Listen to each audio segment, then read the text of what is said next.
Hello students, चलिए start करते हैं बेटा। Chapter number 9 application of trigonometry. Application of trigonometry का मीन्स क्या है यहाँ पे कि जो भी हमारे ट्रिग्नोमेट्रिक फंक्शन थे उनका यूज करके हम कोई नई चीज़ निकाल लेंगे, कोई और चीज़ फाइंड आउट करेंगे ट्रिग्नोमेट्री का यूज करके।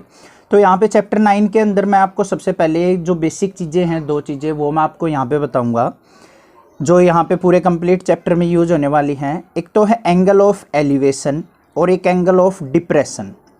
कंप्लीट चैप्टर कर लेते हैं बच्चे, कई बार तो उनको यही नहीं पता रहता कि एंगल ऑफ एलिवेशन होता क्या है, एंगल ऑफ डिप्रेशन होता क्या है। तो सबसे पहले मैं आपको एंगल ऑफ एलिवेशन के बारे में बताऊंगा। एंगल ऑफ एलिवेशन, अब ये एंगल ऑफ एलिवेशन होता क्या है। सबसे पहले चीज़ एक बात देखते हैं बेटा, एक हमारे पास हॉरिजॉन्टल लाइन होती है, ये मान लिया क्या हमारी हॉरिजॉन्टल लाइन। यहाँ पे क्या है, हम मान लिया बैठे हुए हैं, या यहाँ पे क्या है हमारी आई है, और इस आँख के ज़रिए हम किसी चीज़ को देखते हैं ऊपर की तरफ।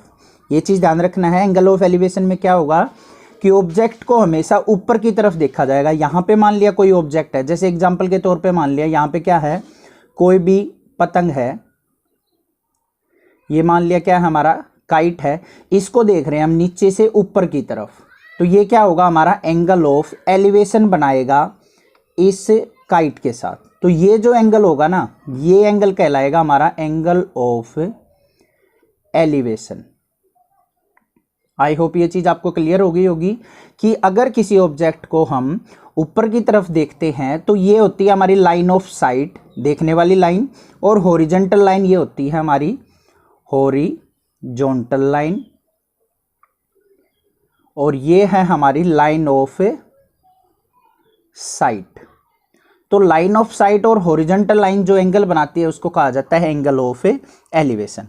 आई होप ये चीज़ आपको क्लियर हो गई होगी। दोबारा फिर बताता हूं मैं कि जो एंगल हमारा ऊपर की तरफ बनता है, ऊपर की तरफ जो ऑब्जेक्ट देखते टाइम जो एंगल बनेगा हॉरिजॉन्टल लाइन के साथ, उसको कहेंगे एंगल ऑफ एलिवेशन। नेक्स्ट बात करते बेटा एंगल ऑफ डिप्रेशन। अब ये एंगल ऑफ डिप्रेशन क्या होता है, ये बनेगा हॉरिजॉन्टल लाइन के साथ ही। मान लिया ये हमारी क्या है हॉरिजॉन्टल लाइन है, ठीक है। अब यहां से ऊपर से हम किसी ऑब्जेक्ट को नीचे की तरफ देख रहे हो, यहां पे क्या है मान लिया ये हमारी आई होगी, यहां से हम मान लिया किसी चीज को नीचे की तरफ देख रहे हैं, यहां पे क्या है हमारी ऑब्जेक्ट। मीन्स मान लिया कहीं पे हम कोई हाइट पे खड़े हैं या फिर किसी बिल्डिंग के ऊपर हैं, तो बिल्डिंग के ऊपर से हम नीचे की तरफ देखेंगे तो जो ये एंगल बनेगा ये क्या होगा हमारा एंगल ऑफ डिप्रेशन। इस एंगल को कहेंगे angle of depression. I hope elevation और एंगल ऑफ डिप्रेशन आपको पता लग गया है। एंगल ऑफ एलिवेशन ऊपर की तरफ देखने से बनता है, एंगल ऑफ डिप्रेशन हमेशा नीचे की तरफ देखने से बनता है। बनेगा एंगल हमेशा हॉरिजॉन्टल लाइन और लाइन ऑफ साइट के बीच में। ये नहीं करना है कि आपको ये एंगल बता दो कि ये एंगल ऑफ डिप्रेशन है। हॉरिजॉन्टल लाइन ये है और लाइन ऑफ साइट ये है, तो इन दोनों के बीच में जो एंगल बनेगा उनको क्या कहा जाता है एंगल ऑफ एलिवेशन और angle of depression. I hope ये दोनों चीज़ें आपको अच्छे से क्लियर हो गई होंगी। नेक्स्ट जो देखते हैं हम, जो हमारा इसमें कंप्लीट चैप्टर में यूज होना है वो क्या है, ये मान लिया कोई भी राइट एंगल ट्रायंगल है ABC, ये हमारा 90 डिग्री एंगल है, ये मान लिया क्या हमारा थीटा एंगल है। तो हमने पिछली चैप्टर में भी पढ़ा है, पंडित बद्री प्रसाद हर हर बोले, ये चीज़ है हमारे पास। P/H perpendicular by hypotenuse, theta के सामने वाला परपेंडिकुलर, 90 डिग्री के सामने वाला हाइपोटेन्यूज। तो P/H किसके इक्वल होता है बेटा साइन थीटा के, B/H किसके होता है कोस थीटा के, और P/B जो होता है वो किसके इक्वल होता है टेन थीटा के।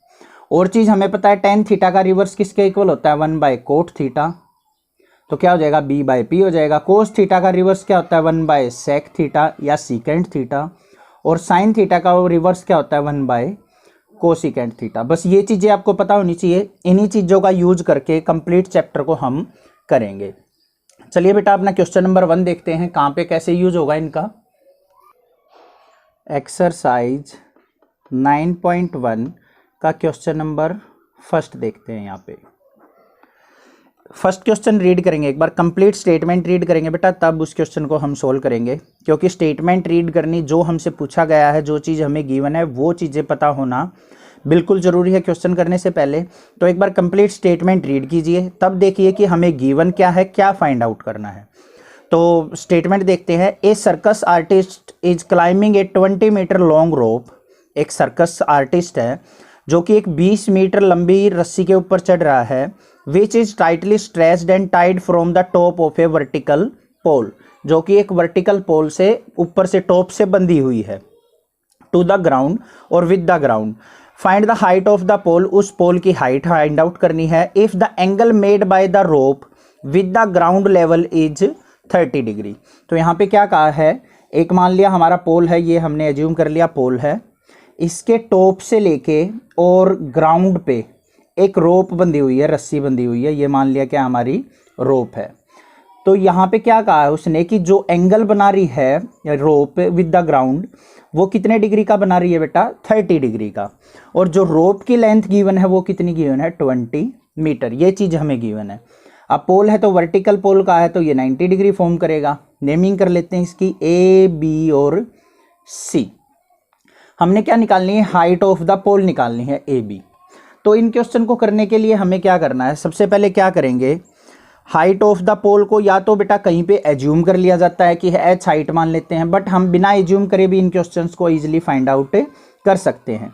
तो यहाँ पे बेटा देखेंगे, लिखेंगे हाइट ऑफ द पोल किसके इक्वल है, ए बी के इक्वल, ठीक है। और चीज़ हमें क्या गिवन है, ए सी गिवन है, ए सी इज इक्वल टू किसके गिवन है, 20 मीटर। और एंगल सी जो है वो कितने डिग्री गिवन है, 30 डिग्री। अब बात करते हैं बेटा in triangle A B C. अब जो चीज़ हमें गिवन है और जो चीज़ हमने निकालनी है, उन दोनों का यूज करके हम ये देखते हैं कि कौन सा हमारा ट्रिग्नोमेट्रिक फंक्शन बन सकता है। अगर आप स्टार्टिंग में कर रहे हो तो साथ में ये चीज़ जरूर लिखिए, पंडित बद्री प्रसाद हर हर बोले। ये चीज़ लिखने से आपको बिल्कुल क्वेश्चन इजी लगेगा, आपको इजीली पता लग जाएगा कि कौन सी चीज़ का हमें यूज करना है। अब एंगल के सामने ये साइड क्या है, परपेंडिकुलर, ये है हाइपोटेन्यूज। तो परपेंडिकुलर और हाइपोटेन्यूज यूज करके हमारा कौन सा ट्रिग्नोमेट्रिक फंक्शन बनता है, देखते हैं। परपेंडिकुलर बाय हाइपोटेन्यूज ये बन गया हमारा, तो ये किसके इक्वल होता है बेटा, साइन थीटा के। तो यही हम यूज कर लेंगे। तो क्या लिखेंगे, P by H is equal to sine theta. P by H मतलब P क्या है हमारा, परपेंडिकुलर ए बी, अपॉन में हाइपोटेन्यूज क्या है बेटा, ए सी। तो A B by A C is equal to P by H is equal to sine theta. अगर आपको इनके बारे में पता है P by H, B by H, तो यहाँ पे लिखने की जरूरत नहीं है, डायरेक्ट लिख सकते हैं हम इसको, A B by A C is equal to sine theta, ठीक है। अब देखते हैं हमें चीज गिवन क्या है, ए बी तो हमने फाइंड आउट करनी है, तो उसको लिख लेते हैं एज इट इज। ए सी क्या है हमारा, ए सी कितना गिवन है, 20 मीटर, तो अपॉन में 20 is equal to sine theta कितना गिवन है, 30 डिग्री, तो साइन 30। तो A B by 20 is equal to sine 30। अब बेटा आपको ट्रिग्नोमेट्रिक वैल्यूज पता होनी चाहिए। साइन 30 की वैल्यू क्या होती है, 1/2। तो A B by 20 is equal to यहाँ पे क्या आ गया, 1/2। ए बी की वैल्यू निकालनी है, तो A B is equal to क्या हो जाएगा, 20 की मल्टीप्लाई करेंगे, 20/2 इज इक्वल टू कितना आ गया, 10। तो A B is equal to क्या आ गया हमारा, 10 मीटर।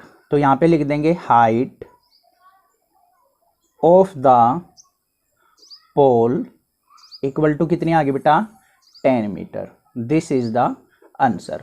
आई होप ये क्वेश्चन आपको अच्छे से क्लियर हो गया होगा।